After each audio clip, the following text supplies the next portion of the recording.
Number 1 Shinchan. यारो आपने अपने बचपन में सिंचैन कार्टून को तो देखा ही होगा। हाँ, यही 5 साल का लड़का, शरारती लड़का, जिससे हमारे बचपन को बहुत ही ज्यादा अच्छा बनाया था। सिंचैन एक ऐसा कार्टून है ना जिसको इंडिया में लगभग सारे बच्चों ने अपने बचपन में देखा ही हुआ है। और अगर आपने सिंचैन नहीं देखा तो आपने फिर क्या देखा भाई। तो आपने कभी गौर किया है कि सिंचैन कार्टून में जब भी हमारा सिंचैन हंसता है, जब भी हमारा सिंचैन हर एपिसोड में कभी भी हंसेगा, तो आप ये देखोगे कि वो हमेशा साइड से हंसता है। मतलब उसके फेस को सामने से नहीं दिखाया जाता, फ्रंट से, उसे हमेशा साइड से हंसता हुआ दिखाया जाता है। क्या आपने सोचा ये क्यों दिखाया जाता है ऐसा? आप दिमाग में कभी आया ये कि सिंचैन को सामने से क्यों नहीं दिखाया जाता हंसते हुए? तो चलिए देखते हैं। मैं ना जब बहुत ज्यादा इंटरनेट पे सर्च कर रहा था ना, तो मेरे को एक इमेज मिला था, और जैसा कि आप सामने देख सकते हो, ये एक पर्टिकुलर इमेज है। जब सिंचैन को तुम देख सकते हो सामने से ये किस तरह लग रहा है, और अगर तुम इसको ध्यान से देखोगे ना, तुम्हें पता चलेगा ये भाई बहुत ही ज्यादा खतरनाक लग रहा है सिंचैन सामने से देखने से। क्योंकि जब बच्चों को ये दिखाया जाएगा और बच्चों को अगर ये वाला फोटो दिखा दिया तो बच्चे इसको देख के डर जाएंगे। इसीलिए जो मेकर्स हैं सिंचैन के, जो भी राइटर्स हैं, उन्होंने सिंचैन को हमेशा साइड से हंसते हुए दिखाया है, ना कि सामने से, ताकि कोई भी छोटे बच्चे जो भी सिंचैन के कार्टून देखे वो डर ना पाए। Number 2 Pokemon. तो यारो अगर आप बचपन में बहुत ही ज्यादा कार्टून देखते होगे तो आपने पोकेमोन कार्टून को तो जरूर देखा ही होगा। पोकेमोन एक ऐसा कार्टून जिसको हर बच्चे ने जरूर देखा है, और ये मेरा भी फेवरेट था, आपका भी फेवरेट जरूर होगा। तो आपने कभी नोटिस किया है पोकेमोन के जो सबसे पहला वाला सीजन होता है, जिसमें हमारे एस, ब्रॉक और मिस्टी होते हैं, उस सीजन में एक एपिसोड आता है जहां पर एस उदास होता है। मिस्टी जब एस को बुलाती है तो वो कुछ खाना खा रहे होते हैं जो होता है राइस बॉल। अब ये राइस बॉल होता है ना, ये राइस बॉल तो सही बोला होता है, पर ये जापानीज लैंग्वेज में जब डब होता है ना, जापानीज लैंग्वेज में जब कार्टून बना होता है तो उसको राइस बॉल ही बोला जाता है, जो खा रहे होते हैं ये लोग। पर जब इसको इंग्लिश में डब किया जाता है और हिंदी में, इंडिया में भी जब इसको डब करके हिंदी में बोला जाता है और इसको इंग्लिश में डब किया जाता है, तो उसको राइस बॉल को राइस बॉल की जगह डोनट्स बोला जाता है। अब ऐसा क्यों बोला गया है? क्योंकि ना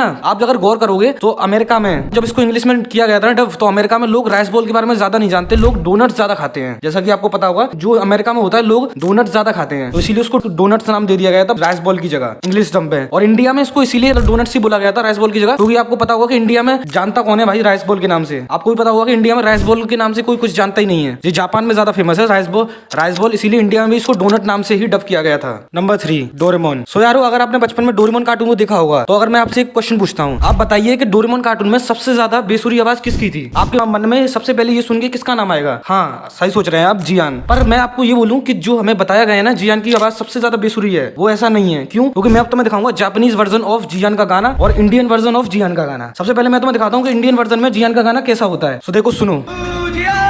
मैं हूँ बड़ा ताकतवर। तो जैसा कि आपने अभी इंडियन वर्जन जियान का गाना सुना, तो ये इस टाइप का था। अब आप जरा पहले जापान का गाना सुनिए।